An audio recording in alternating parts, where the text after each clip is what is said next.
बारिश में यहाँ पे बैठना पड़ रहा है, वो सल्तनत दिल्ली की कुर्सी पर राज करने लायक नहीं बची है साथियों। इसलिए आगे जिनके खिलाफ हमको और आपको लड़ना पड़ेगा साथियों। उनका झंडा नहीं, सिर्फ भारत का झंडा यहाँ पे लगाया है। इस देश के चांद तारे हैं जो खुद एक सच्चाई को ढूंढ रहे हैं, यहाँ पे मौजूद हैं साथियों। मेरे साथ नारे के साथ शुरुआत करिए। जय हिंद, जय हिंद, वंदे मातरम। वंदे मातरम। यहाँ पे सबसे पहले हम सबके बहुत आदरणीय, very respected Sonam Wangchuk sir, who has been sitting here for a very very long time, जो बहुत समय से अपना निजी स्वार्थ ना देख करके इस देश के भविष्य के लिए लगातार अपने स्वार्थ से ऊपर यहाँ पे बैठे हुए हैं। कॉकरोच जनता पार्टी और इस प्रोटेस्ट के हमारे साथी अभिजीत बुटके जी, सौरभ दास जी और कह लीजिए इस प्रोटेस्ट की मैनेजमेंट करने वाले, हम सबको निमंत्रण देने वाले आशुतोष भाई का भी मैं बहुत बहुत धन्यवाद देता हूं।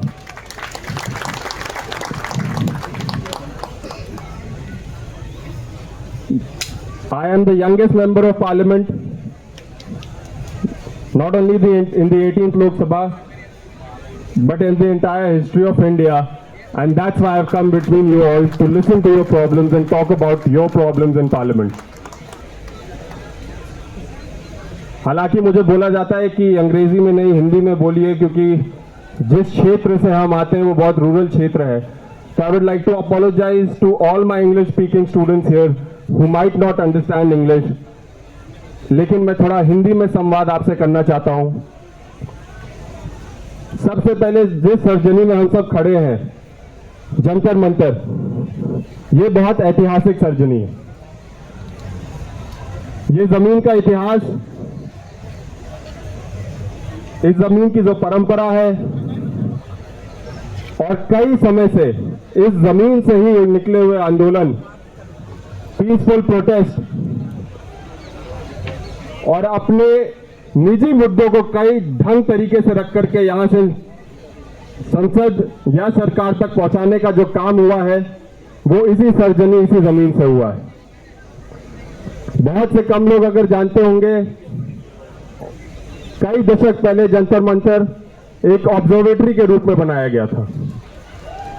एक ऐसी ऑब्जर्वेटरी जो चांद तारे देख करके अंतरिक्ष में क्या चल रहा है उसकी सच्चाई को पकड़ करके हमारे आम जनता को बताने का काम करे। लेकिन मैं धन्यवाद दूंगा आप सभी लोगों का कि आज मेरे सामने इस देश के चांद तारे हैं जो खुद एक सच्चाई को ढूंढ रहे हैं, यहां पे मौजूद हैं साथियों। हमारा देश, और बहुत सही ढंग से आप सभी लोगों ने किसी भी पार्टी विशेष का झंडा नहीं, किसी भी रिलीजन का झंडा नहीं, सिर्फ भारत का झंडा यहां पे लगाया है। हमारा देश क्रांतिकारियों का देश रहा है। हमारी देश का अस्तित्व एक प्रोटेस्ट से शुरू हुआ था। उस समय में जब लोग अंग्रेजों के सामने खड़े नहीं होना चाहते थे, उस समय में जब कोई आवाज उठाने वाला नहीं होता था, उसी समय में अंग्रेजों के सामने नौजवानों ने अपना त्याग, अपना बलिदान दिया। चाहे मैं भगत सिंह की बात करूं, चंद्रशेखर आजाद की बात करूं, अशफाकुल्लाह खान की बात करूं, उन्हीं लोगों ने इस मिट्टी को चूम करके, इस मिट्टी में अपनी बलि चढ़ा करके इस देश को आजाद करने का काम किया, जहां पे आज और हम, आप इस प्रदर्शन में शामिल हैं साथियों।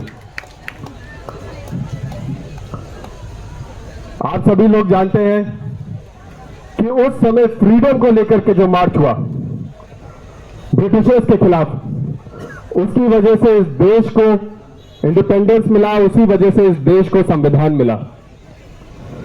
आज हमारी और आप नौजवानों की यह जिम्मेदारी बनती है कि उस फ्रीडम को बरकरार रखें, उस आवाज को बुलंद रखें, उस लड़ाई को जारी रखें, क्योंकि आप यकीन मानिए फिर से इस देश में एक नए तरीके के ब्रिटिशर्स राज करने के लिए आ गए, जिनके खिलाफ हमको और आपको लड़ना पड़ेगा साथियों। ब्रिटिशर्स का मुखौटा पहन करके ये लोग सत्ता में राज कर रहे हैं। जिस देश में इस नौजवान की सुनवाई नहीं है, जिस देश में नौजवानों को अपने घर बार छोड़ करके अपने हक और हितों के लिए लड़ना पड़ रहा है, गर्मी में, सर्दी में, बारिश में यहां पे बैठना पड़ रहा है, वो सल्तनत दिल्ली की कुर्सी पर राज करने लायक नहीं बची है साथियों। आप सभी लोगों को मैं बताना चाहता हूं